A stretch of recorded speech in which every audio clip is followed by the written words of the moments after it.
En compagnie de Bernard Minier, l'auteur français de thriller et de polar le plus lu désormais. Il s'appelle La Chasse, ce nouveau livre. C'est sorti chez XO Éditions, je ne l'avais pas dit. Bernard Minier, vous avez coutume de dire que votre but, c'est de surprendre le lecteur. Et pour y parvenir, vous tentez de vous surprendre vous-même. Ai-je lu, surprendre, ça ne pouvait pas mieux tomber. C'est justement le moment du portrait inattendu. Je vous présente Hélène Manarino. Bonjour Hélène. Bonjour Philippe Blondel. Bonjour. J'ai mis à la barre tous. ici. Je vous remercie pour un vendredi, c'est bien. Ouais. Bonjour Bernard Minier. Bonjour. Je suis là pour dévoiler presque toutes les choses que l'on ne connaît pas encore de vous. Aïe, aïe, aïe. Oui. Alors enfant, vous aimiez, quand il faisait chaud, vous mettre sous un arbre, enfin votre arbre dans l'Hérault, faire de la peinture et surtout dessiner, compléter les bulles avec une histoire.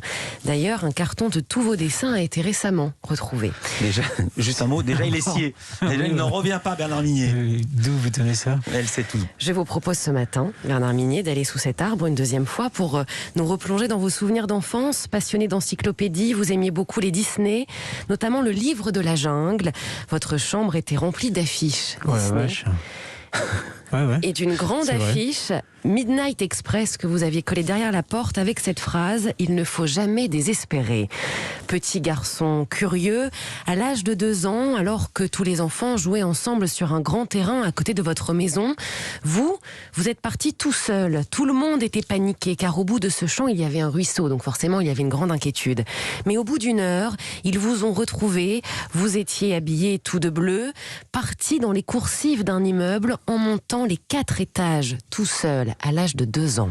C'est incroyable cette histoire. Ouais, c'est vrai en plus. Et je ne vois On dirait. pas beaucoup de personnes qui auraient pu donner cette Je vais information. vous dire, cherchez pas, c'est comme D'accord. Servaz, cherchez pas, regardez juste le Moi, résultat. je suis comme Servaz, j'aime bien. Vous voulez gratter tout un peu. savoir, vous ne le saurez jamais. Hélène. Joueur, les petits chevaux, Trivial Poursuite, inventeur de toutes sortes de jeux d'ailleurs avec des dés.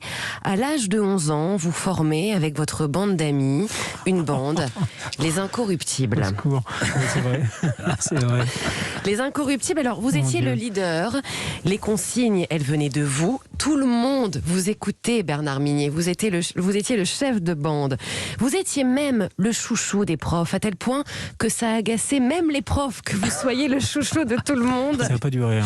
Le chouchou des chouchous. Le chouchou des chouchous. Alors pour énerver une enseignante pas très sympa avec vous, il faut le dire, vous avez avec vos Incorruptibles rendu un travail en faisant exprès de faire plein de fautes, mais vraiment beaucoup de fautes. C'est vrai. Et vous avez été convoqué par le directeur et vous avez été collé plus que les autres. C'est un peu injuste pour vous. Bah, s'il le fait exprès en même temps, c'est juste. J'ai un garde un traumatisme profond du reste. C'est vrai. Oui, Pourquoi non, Ah bon, vous avez renié.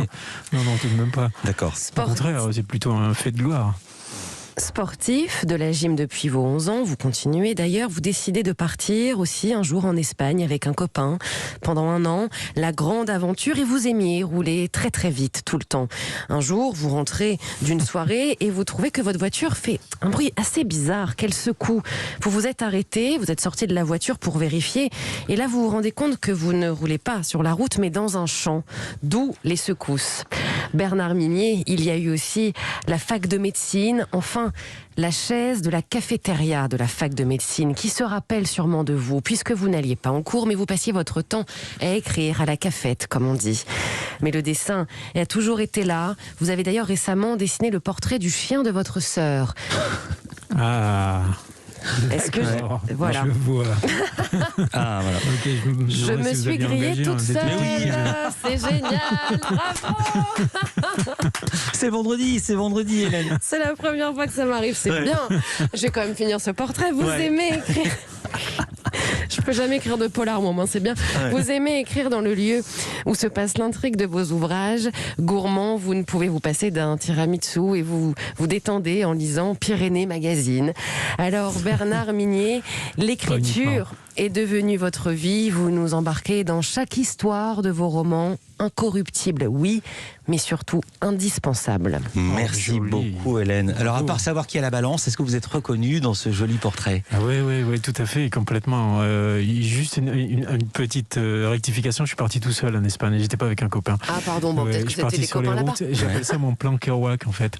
Et donc sans un sou en poche, et c'est là où j'ai en plus c'était l'époque de la mobilité Movida. Ouais. Je me souviens très bien, les années 80, la Libération, c'est l'après Franco, la Movida. C'était génialissime. Ils fumaient des pétards à la télé en direct, je me souviens très bien. On fumait beaucoup de pétards. Non, mais en direct à la télé. Oui, moi je me rappelle, même les profs là-bas fumaient des pétards. En cours. Et la babysitter a ramené un peu d'herbe pour les... Enfin, c'est des trucs qu'on n'aurait pas raconté à la radio, surtout à des heures matinales. Mais cet épisode du chant, effectivement, d'ailleurs, je suis sorti d'une fête et c'était très tard la nuit et je pense que heureusement, mes enfants ont été beaucoup plus raisonnables que moi quand ils ont eu 20 ans. Et en effet, je sentais que ça secouait, qu'il y avait des vibrations partout et j'ai arrêté la voiture, je suis descendu, il y avait de l'herbe sous mes pieds.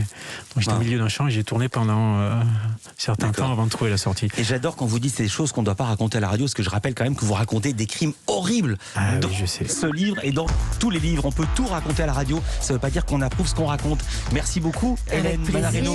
Vous serez là lundi, Hélène. Évidemment, bon week-end.